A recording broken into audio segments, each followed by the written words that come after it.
Hi పిల్లలు, ఈ వీడియోలో మనం నోవాహు ఓడ యొక్క అద్భుతమైన కథను వింటాం. దేవుడు తన వాగ్దానాన్ని ఎలా నెరవేర్చాడో చూద్దాం.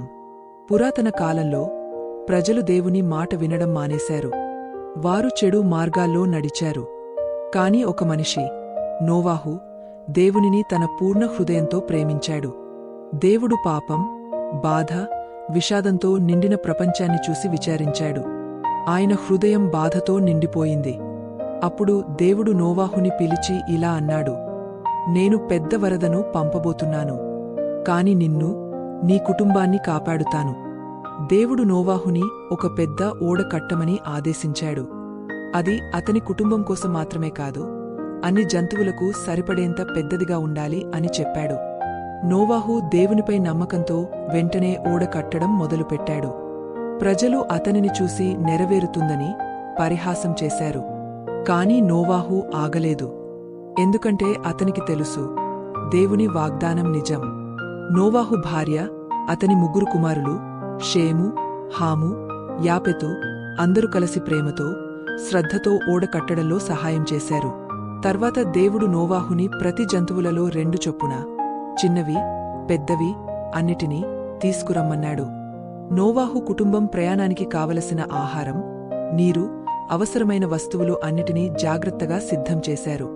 అన్నీ సిద్ధమైన తర్వాత దేవుడే స్వయంగా ఓడ ద్వారాన్ని మూసేశాడు. ఆకాశం నల్లటి మేఘాలతో నిండిపోయింది. తుఫాను మొదలైంది.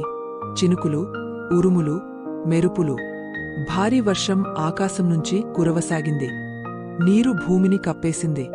కొండలు, ఇళ్ళు కనిపించలేదు. కాని ఓడ నీటిపై సురక్షితంగా తేలుతూ పోయింది. ఓడలోపల నోవాహు కుటుంబం ప్రతిరోజూ ప్రార్థిస్తూ, జంతువులను ప్రేమతో చూసుకున్నారు. ఓడ నీటిపై తేలుతూనే ఉంది. కొండలు మళ్లీ కనిపించసాగాయి. ఓడ చివరకు అరారాతు కొండపై నిలిచింది. నోవాహు దేవుని సంకేతం కోసం వేచి చూశాడు. మొదట ఒక కాకిని పంపాడు. అది తిరిగి వచ్చేసింది. తర్వాత ఒక పావురాన్ని పంపాడు. అది ఒక పచ్చటి ఆకుతో తిరిగి వచ్చింది. భూమిపై మళ్లీ జీవం మొదలైందని అది తెలిపింది. మళ్లీ పావురాన్ని పంపాడు. ఈసారి అది తిరిగి రాలేదు. భూమి పూర్తిగా ఎండిపోయినట్టు తెలిసింది. దేవుడు నోవాహుని పిలిచి ఇలా అన్నాడు, ఓడ నుండి బయటకు రా. నోవాహు కుటుంబం భూమిపై అడుగుపెట్టింది. సూర్యుడు ప్రకాశించాడు. జంతువులు ఆనందంగా బయటకు వచ్చాయి. నోవాహు ఒక బలిపీఠాన్ని నిర్మించి దేవునికి కృతజ్ఞతతో ప్రార్థించాడు. దేవుడు సంతోషించాడు. ఆయన ఇలా వాగ్దానం చేశాడు, ఇకపై నేనెప్పుడూ ప్రపంచాన్ని వరదతో నాశనం చేయను. ఆ వాగ్దానానికి గుర్తుగా దేవుడు ఆకాశంలో ఒక అందమైన ఇంద్రధనుస్సును ఉంచాడు.